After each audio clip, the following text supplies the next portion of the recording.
What is going on, everybody? Welcome back to the Red River Horror Podcast. This is episode number 38. I am your host, Joe Zakreski, joined by RedRiverHorror.com founder Eddie Caiazzo. Hi, Ed. How are you today? Joe, having a great day. How are you? Oh, it's fantastic. So today, after we have wrapped up our Versus series, we enjoyed that. We are now going to talk about something that I got hyped for after seeing the trailer, which comes out on May 14th, which is Spiral, a story from the book of Saw, and kind of like a revisioning, reboot-ish kind of thing. We've talked about reboots before, but this time want to get into, we'll talk about some other reboots, and today we will discuss Zack Snyder's Dawn of the Dead. The Snyder Cut, baby. Apparently there is a Snyder Cut of that too, which I think we have watched. There is a director's cut that we definitely watched.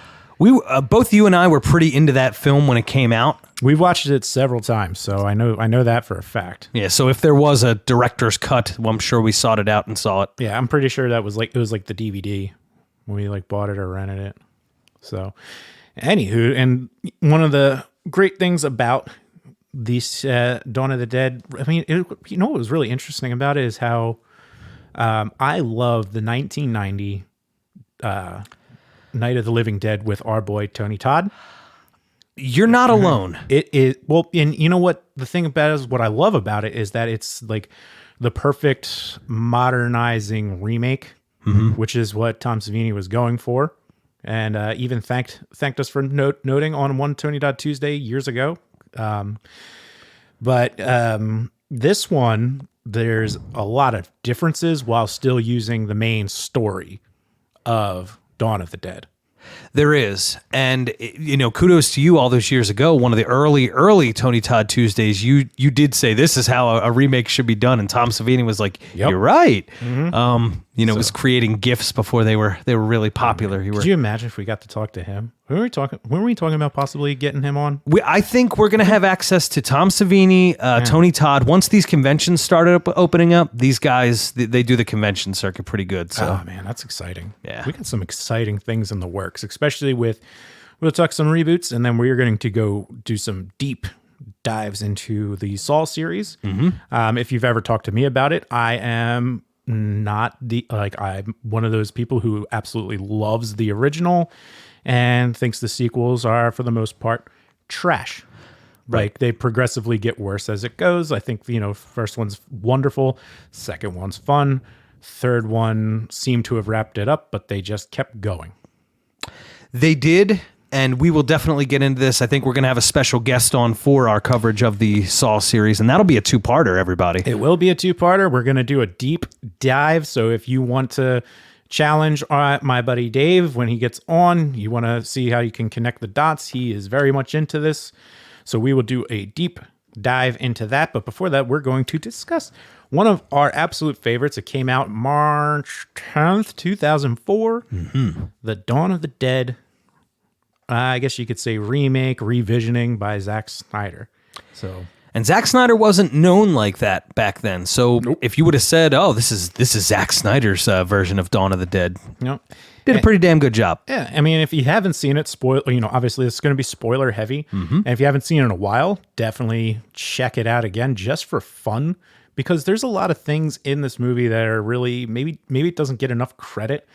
And one of the things for me, Ed, if you can you think of something for me that I just absolutely, in a more serious note before I get to the some other things, like, why would I love these zombies? Oh, these zombies? Yeah. Because they run. Because they run, exactly. The running thing just scares the bejesus. Like, that just adds so much more fear to me. And if you remember the way this one starts. This one gets, another thing you like, it just starts. It just starts. She comes home in the car and goes in the house, and we're off to the races. Yep. And that's one, it's just immediate bang. Whoa, whoa, holy shit, whoa.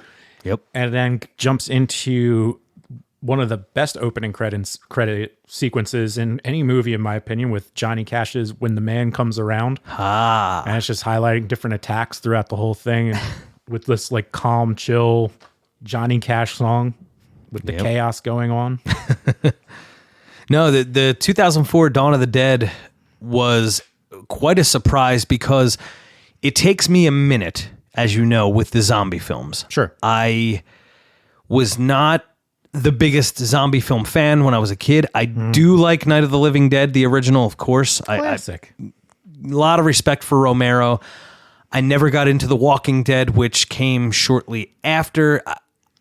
I do struggle with this. Was Zack Snyder's Dawn of the Dead the beginning of the pop culture zombie, like where all of a sudden the zombie genre was now a thing and they were making movies? So you had like 28 Days Later, you had The Descent, which was in '05.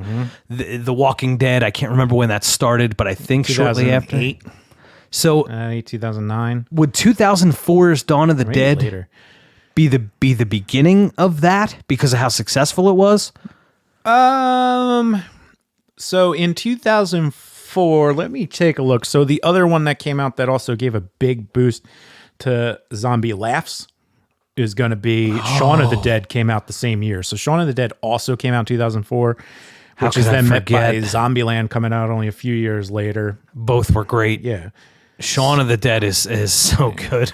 So and then like, here's the other thing is like, one of the more confusing things about this is that Romero was still making his series. Because he was. Land of the Dead came out a year after this. And that was a part of his... Right, that was a follow-up to Day of the Dead. Which was 1980? 85. 85.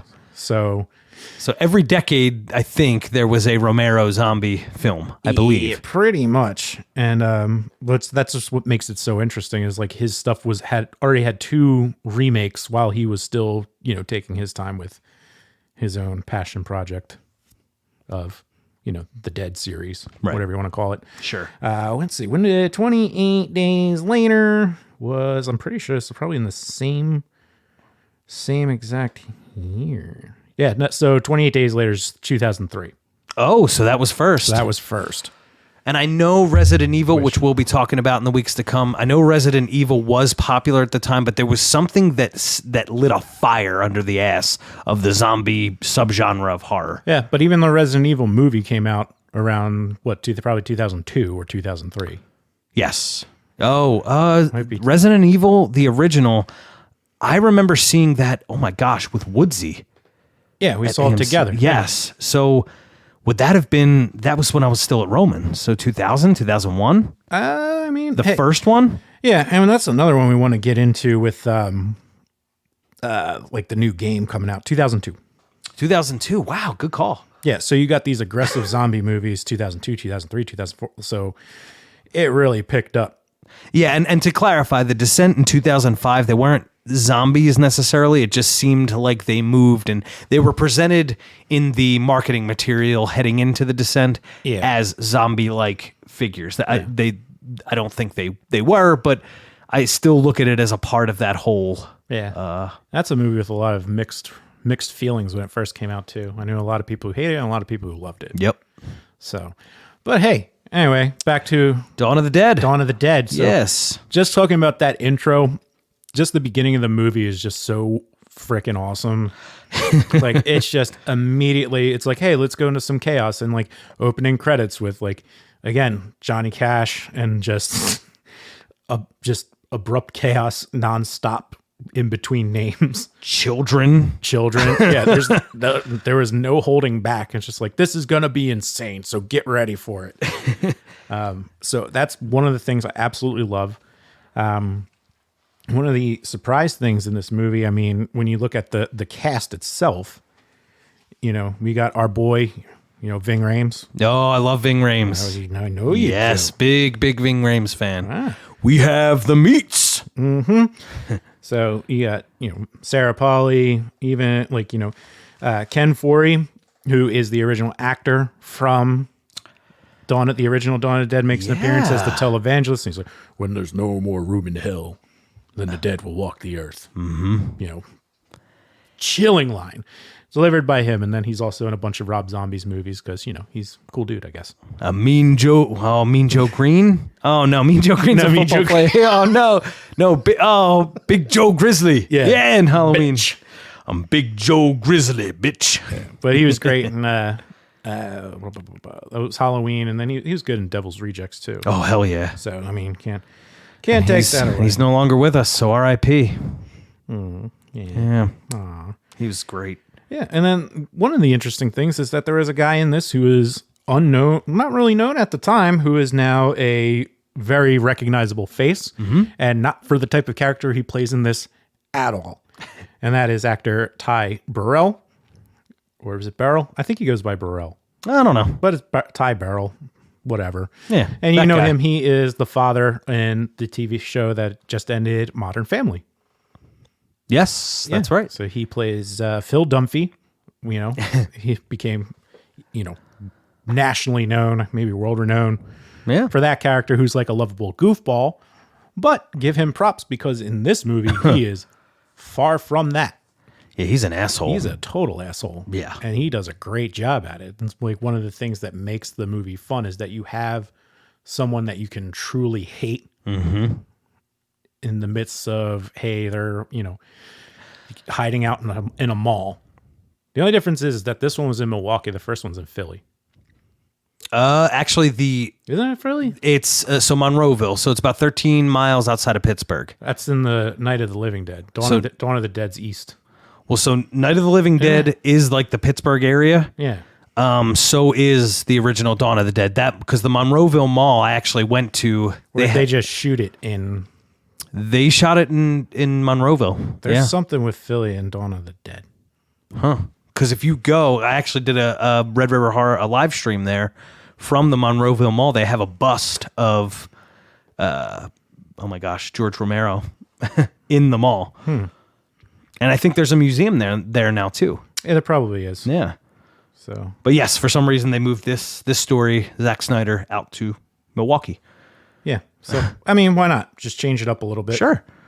Give Milwaukee some love.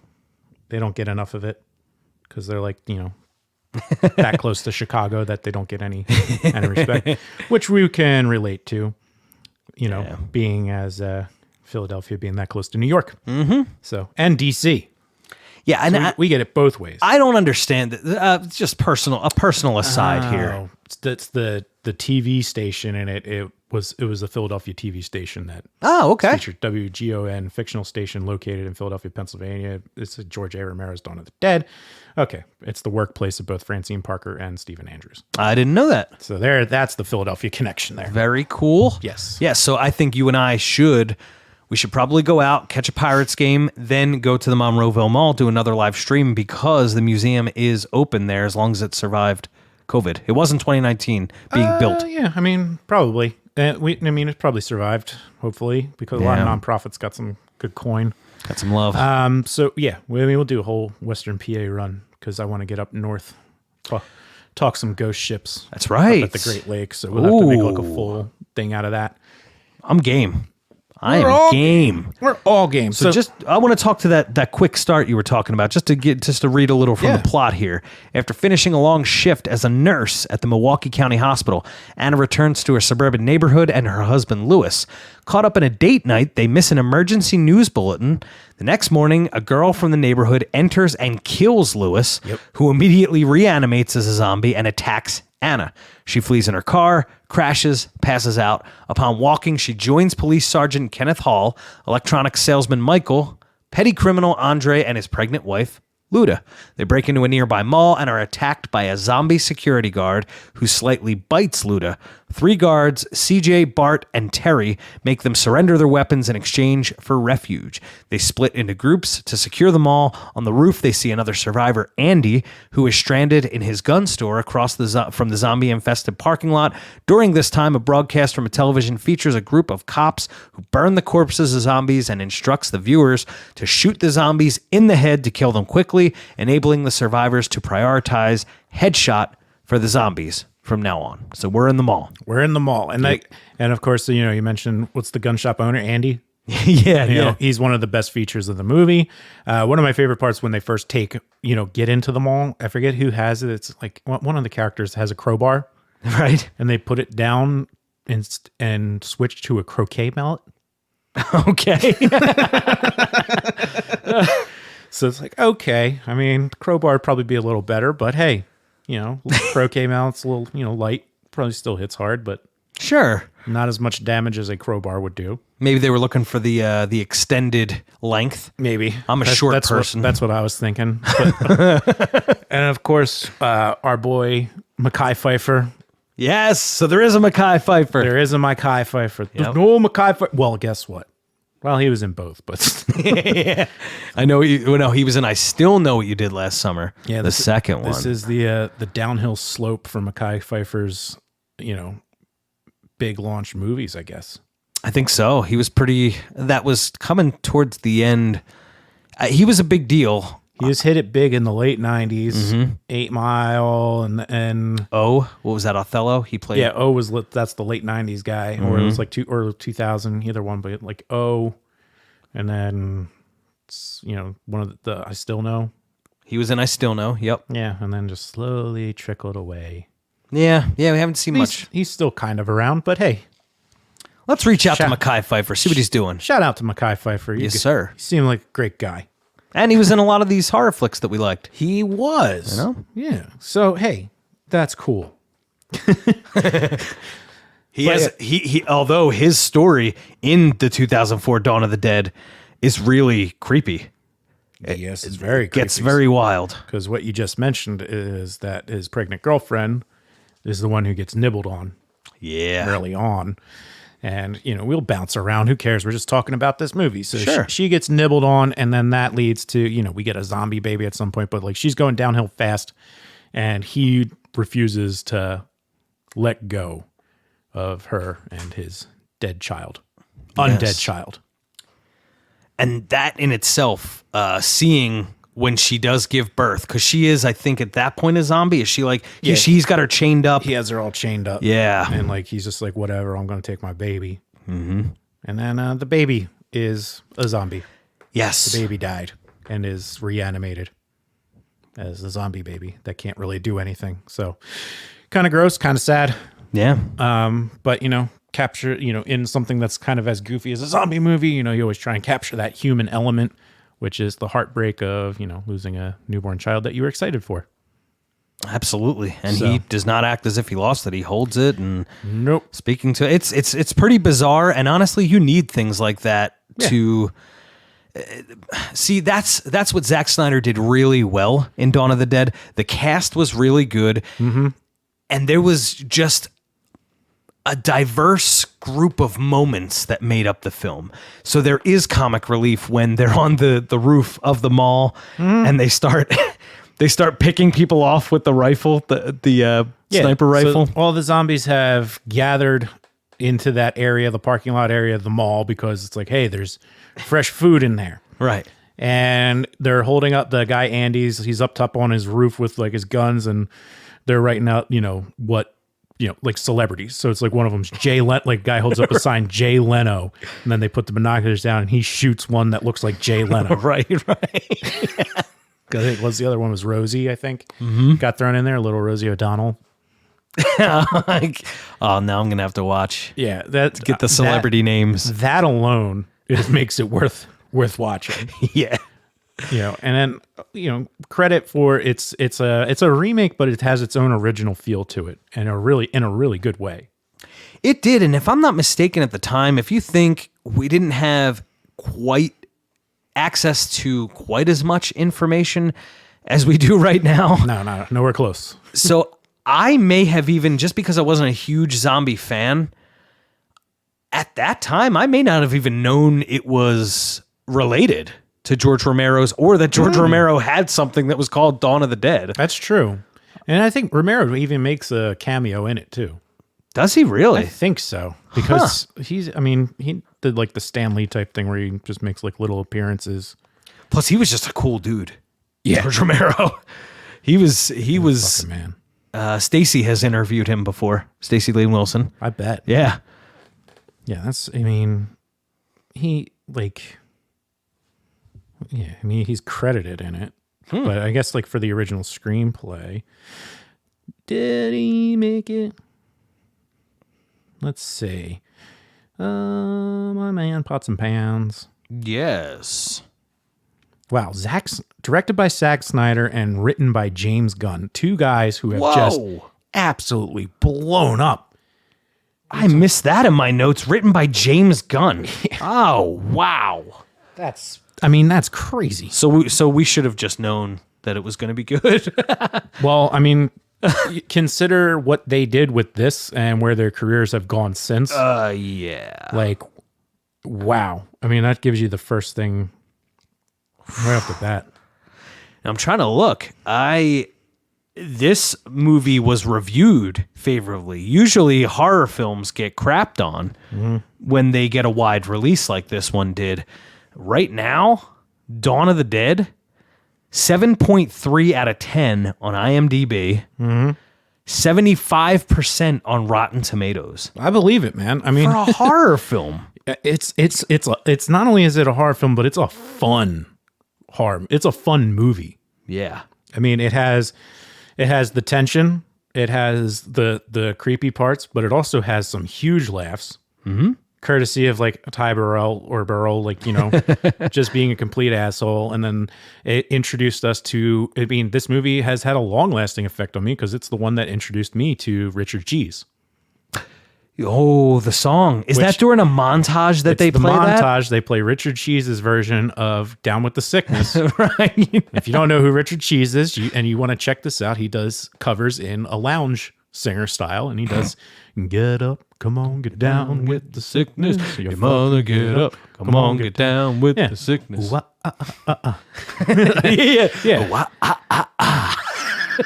That's so Open good. up your hate and let it flow into me. It's so perfect. I'm like reading these notes. I mean, it's like Zack Snyder picked out the soundtrack himself. Like, I guess like they have full reign on this and just really knocked it out of the park. And the soundtrack is a big part of that because there's even parts in it where they have the original score in the background. Like the mall music is like a Muzak version of the original. Nice. Right? Yeah. Some pretty cool stuff. Attention to detail. Yeah. On YouTube, I believe, too, somewhere along my travels, if you're logged in and you sign into YouTube, which I don't recommend because then Google knows everything about you, but if you can sign in on a friend's Gmail account, there's an extended version of the old Dawn of the Dead. Yes. And it's like very long, but I watched it this past Halloween season. Yeah. Yeah. Here's an interesting one. So we were talking about other like zombie movies that came around at that time. Here's one that was really forgettable and rightfully so because it's not good. It was really botched. So apparently Universal significantly slashed the film's budget after the failure of the 2003 House of the Dead movie, fearing there was no public appetite for zombie movies. And boy, were they wrong. It's the House of the Dead was just really, really bad. That movie was terrible. Yeah. And the thing that made it's like, not only was it bad, it got worse as it went, like to the point where it's like, you're going to make a movie out of one of the best shooter games at an arcade. I loved Great game. playing House of the Dead at arcades. And like so much so, and I got the Dreamcast. If you remember me talking about how I wanted to get the Dreamcast gun in House of the Dead. Yes. I never did. I got talked out of it by those dorks at GameStop because they're like, don't waste your money. Which is stupid because that was an awesome freaking game So with the gun. Yeah. So whatever. That's not right. Life goes on. Not right. And then, but there's a part where they're running through a tunnel and it literally is just clips of the video game with like the gunshots and everything. It's like, do you remember the rave? It's like, oh, well, me and my friends, we're going to a rave. yeah. And it's, if you look at that scene, Joe, you and I are DJs, or at least DJ'd a lot back then. It was 2 monitor speakers set up at like this like 8-foot table. It is unbelievable. House of the Dead. Yeah, it's not good. No. So that makes this even more impressive. They had to face a budget cut and still made this. Yeah, yes. Yeah, just imagine. Just like it's great soundtrack, great overall story. You know, they build they soup up those. They're not trucks. They're like the shuttles. Like the mall shuttles. Yeah, when they finally decide to go make a run for it. Yeah, this is badass. They're just like, all right. And then they, fucking make these like battle machines. And they're just plowing through The thrill, zombies. Trying to escape. And just, I mean, nobody gets out safe. Like even when you think they do. Oh, could we pull up the trailer? Yeah, for sure. Pull up the Dawn of the Dead 2004 trailer? One of the things I mean, one of the things that really just that ending scene, if we could talk about it real quick, where I was trying to look up the actor's name, but I'm pulling this up instead, but whatever. Where he's just sitting there where it's like he gets everybody off and then he's got the gun to his head. Ooh. I mean, I love that. Like the beginning and end and everything in between. Just everything's good. Yeah. And it's like to break it up, there's that montage and they throw in the silliness with the Richard Cheese song. and it really, because it seems like the movie's not going anywhere by that point. And so it's just like, all right, well, montage of them just, literally fucking around for some of them. Mm-hmm. So it's like, what would these people do? So we can just pass the time really quick. And it's just like, okay, some are having sex, some are getting some sleep, some are like, getting ice cream, like stupid stuff, like very human things. And then it's just like, all right, now it's time to escape. So. And yeah, the escape. Yeah. It's just awesome. But then, it's Ving Rhames and who plays Anna? Something Pollard? Oh, Sarah? Sarah. Yes. Yes. Yes, but very good. Sarah Polley. That's it. Jake Weber. I don't remember him. He's Michael. Sorry, Jake. Yeah. Ty Burrell. Michael Kelly plays CJ. Michael Kelly. He's Doug Stamper in House of Cards. Yeah. Yeah. Some people had their. Like that's pretty incredible. Weird Philly note, Michael Kelly was also in Unbreakable. How about that? M. Night Shyamalan, yeah. That's a gem. Mm-hmm. That's a gem. So pretty soon, we're going to have a whole new setup, but for now, we got to do it like this. And just the quick trailer. Look, I can go backwards. Let me see. Hey, that's amazing. The innocence. Yeah, nice suburban street. Suburban America. Hey, you. Date night. Mm-hmm. Yeah. Sex. Definitely. 100%. And dawn. All right. Feel that tension. Oh.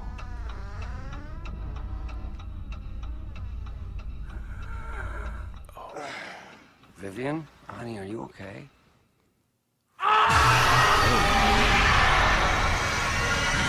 That's the little girl. Yep. I mean, if you just see just this trailer alone, it's like, whoa. Like, look at that.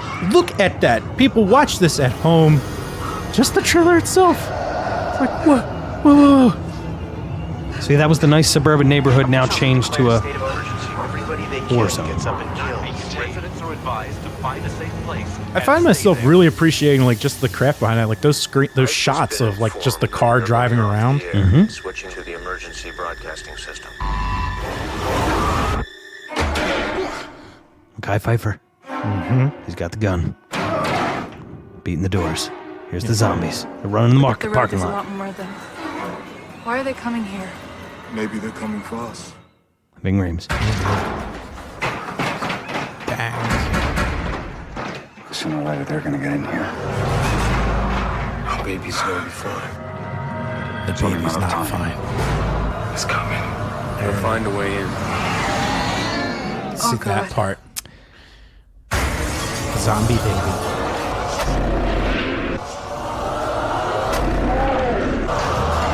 Where's your favorite running?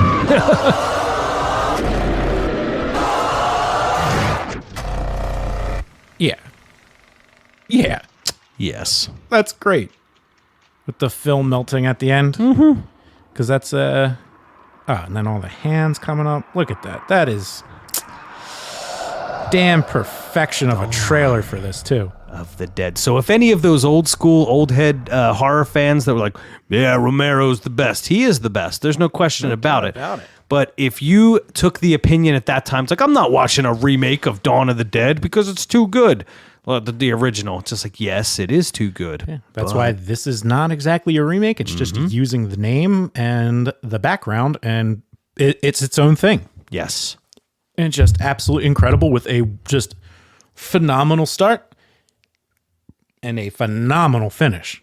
And you have to watch, Joe, you mentioned it already, you have to watch the credits. Yeah. Because there's a part of the story that's happening all throughout the credits, and then the end of that is like, oh. Yeah, I mean, it's one of those things where it's just like, Yay, they made it. But did they? They made it. And yeah, just not exactly the way you wanted it to be. So I have to look up here.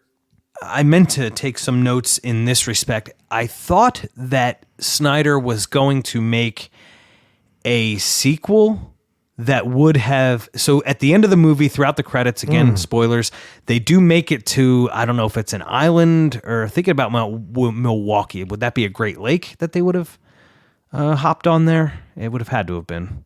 Yeah. So anyway, they get onto a boat. They go to what I think is an island or just another piece of land, and they find that where they've arrived is already infested with zombies, so they escaped into pretty much the same exact situation they were in. Yeah, they just made it to an island with more zombies on it. Yes. After thinking, it's just like, there's not going to be a soul there. It's like, burp. It was. And I'm just like looking up other things because we're like, talking about like, it was in the UK, it was supposed to be released the same weekend as Shaun of the Dead. Oh, no. And the UK probably did it smart where they released it 2 weeks after Shaun of the Dead, which Good was call. a huge hit and definitely made people more interested in like definitely helped the whole zombie genre. Yes. I mean, this is the last season of The Walking Dead. I hung on as long as I could. And that's a lot for you, because I know when you're not, I don't want to say disinterested, but when you think things start to get stupid, you will just be like, okay, I'm done. I tried really hard, and it just became unwatchable. Really? Like, it can't even stomach it. Like, so much so to the point where it's like I got into the spinoff, and then that even spun its way out of what it was and just turned into the regular show. And then there's another spinoff that I think might have started that has an interesting idea where it's like the first generation of people born into like, this is the only life that those people know. Yeah, I call it The Walking Dead Kids. I can't remember what but it doesn't matter. It's like I'm trying to see if it's going to be worth my time because things are busy right now. But man, it's a real shame what happened to that show. And even Robert Kirkman, who's the creator of the comic, and he said, he gets interviewed and tried to like bash the show, and he won't do it. He's just like, I gave Scott Gimple, gave them free reign, and they're doing their own thing with it. So let it, enjoy, let them tell their story. But I can't, I just don't have it. I just don't have it in me. maybe once it's all said and done, I'll try and get through it real quick, but it's unwatchable. It's so like, and it's been there for too long. That's like, why are they even doing this anymore? It's like they could have ended it like 3 or 4 years ago and it would have been fine. And that's what I've heard. Yeah. Because people ask me by default, they're like, oh, you're a horror guy. You don't tune in every Sunday for The Walking Dead? I said, well, one, I'm not a huge zombie horror guy. Two, it didn't really hook me. I watched the first season like 5 years after it came out. I was like, oh, this is good. Yeah. Yeah. I mean, it had those scary elements that it just completely abandoned. What are you going to do? I mean, it just tried to appeal to a different audience at certain points where it's like, all right, I guess, this isn't for me.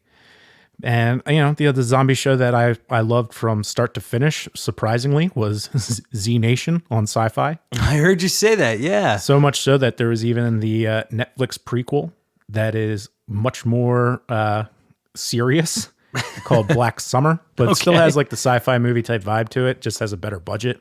Because like in the series Z Nation, they'll reference Black Summer a lot, and it's just like, what the hell is Black Summer? Well, there's a movie called Black Summer on Netflix that is part of that whole universe that gives you an idea of how that outbreak started. Because they don't really do like the start; they just get into it. Okay, It's just like, let's just get right into it, and it works. So do you want to know the comparisons to the original? I'd love to.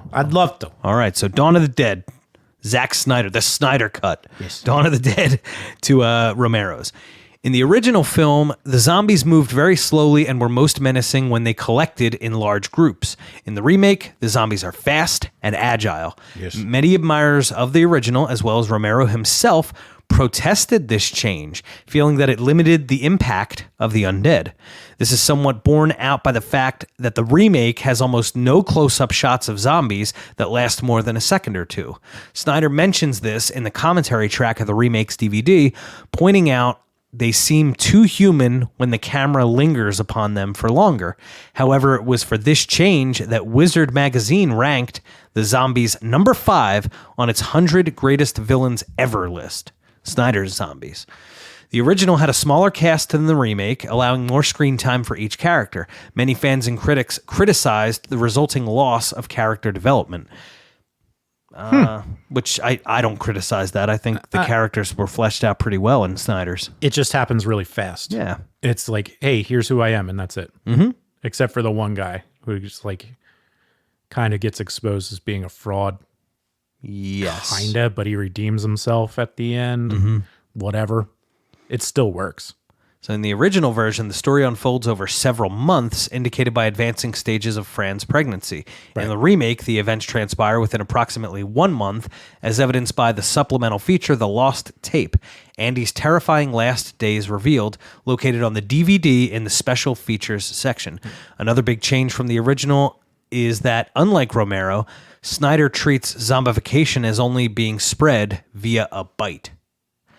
3 actors from the original film have cameos, as you mentioned one of them in the remake, appearing on the televisions the survivors watch. Ken Foray, played Peter from the original, plays an evangelist who asserts that God is punishing mankind.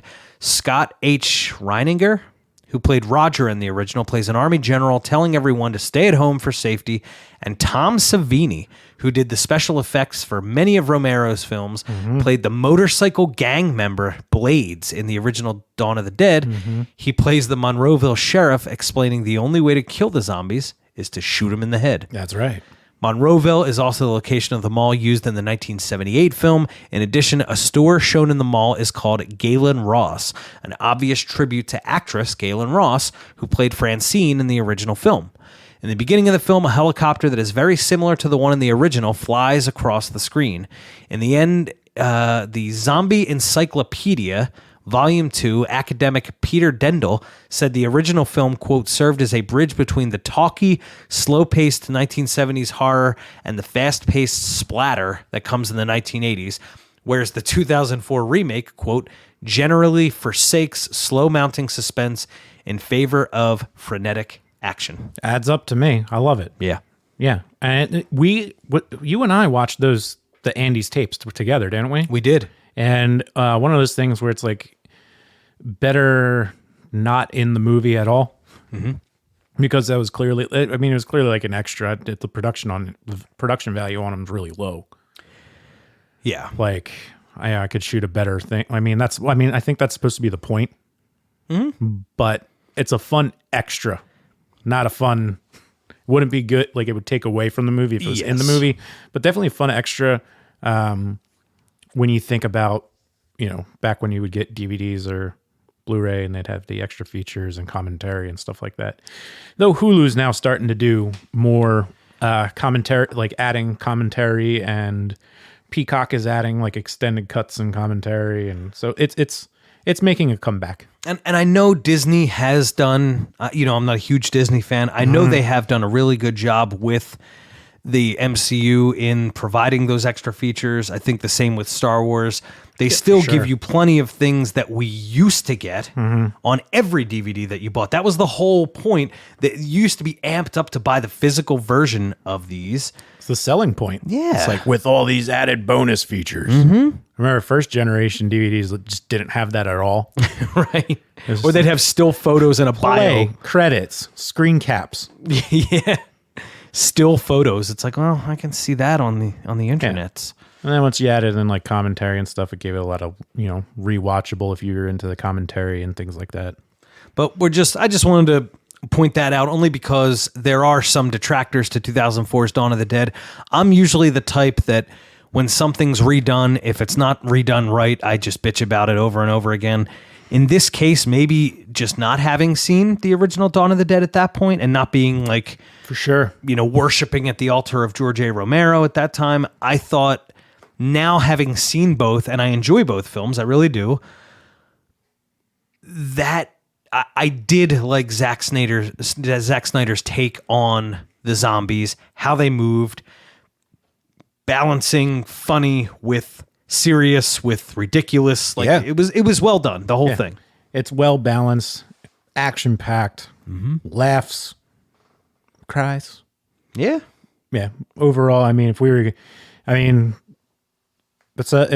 in the old canoe rating system. It's a hard one because like you don't want to be like, oh, I mean, is that the standard? Would that meet the 5 out of 5 criteria? Or would it still be a 4 out of 5? So how Red River Horror works, this is a good point that you bring up. How Red River Horror works is if you're going to give something a 5 out of 5, then everybody that writes for redriverhorror.com will have to say if that's so or not. Right. So nothing can get a 5 out of 5 unless, well, Stacey Lane Wilson, she's her reviews are on Rotten Tomatoes. She's an actual film critic. Yes. A real one. So who writes for redriverhorror.com? Yes, on occasion, which is beautiful. It is. And thank you, Stacey.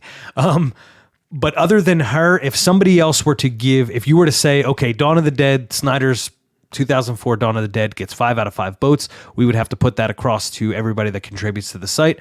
And if it's unanimous and they say it's a 5 out of 5, then the 5 would stand. Yeah. I think this one would probably sit at a very strong 4 out of 5. Okay. If there was a decimal system, probably 4.7, 4.8. Right. Yeah. No halves. No halves, no decimals. So that's where it would get tricky with that. But can't recommend it enough. It's just so much fun. I mean, fun to talk about without even it's just fast. It's fast. We covered it like that. There's not much else to it. No.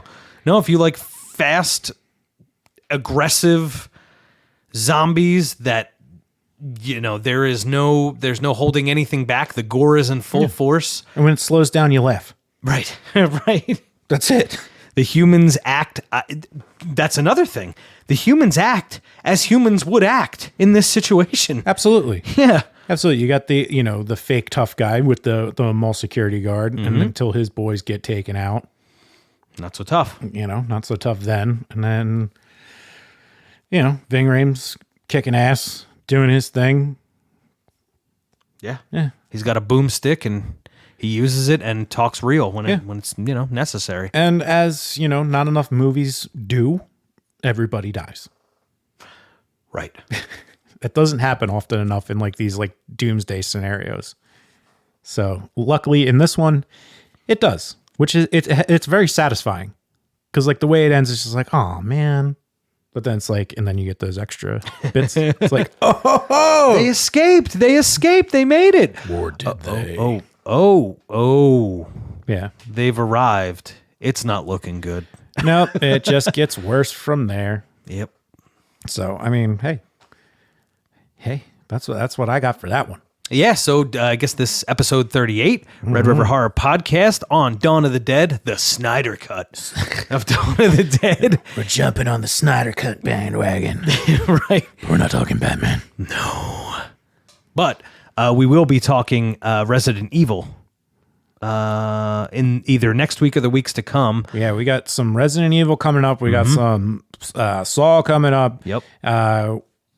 Doing some research for some more local some history type stuff, some real life lore, maybe some more ghost hunt stuff, all sorts of things. Always, of course, you can send your suggestions to redriverhorror@gmail.com. You can tweet at me at redriverjoe. You can tweet at redriverhorror. Yep. Join us for hashtag Tony Todd Tuesdays. So, celebrate Tony Todd, the man, the myth, the legend, the greatest. And then on Women in Horror Wednesdays, hashtag Women in Horror Wednesdays. That's Stacey Lane Wilson we were talking about. She has a great site featuring all the women of horror that write, act, direct, all that stuff. So show them some love. Hashtag Women in Horror Wednesdays. Yes, hit me up at Red River Horror, redriverhorror@gmail.com.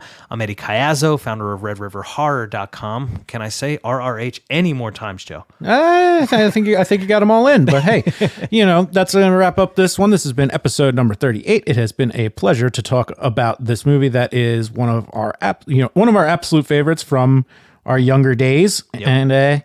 And remember, folks, to keep where to go. I had it up, but hey. Whatever. Travel one of the Great Lakes. Yeah. Oh, well, yes. No, well, while you're finding that, they do get to a body of water. Then you have to watch the credits to find out what the hell happens. It's true. Yeah. It's true. But hey, what are you going to do? What are you going to do? I can't find it right here. But hey, remember, folks, keep traveling those channels of fear.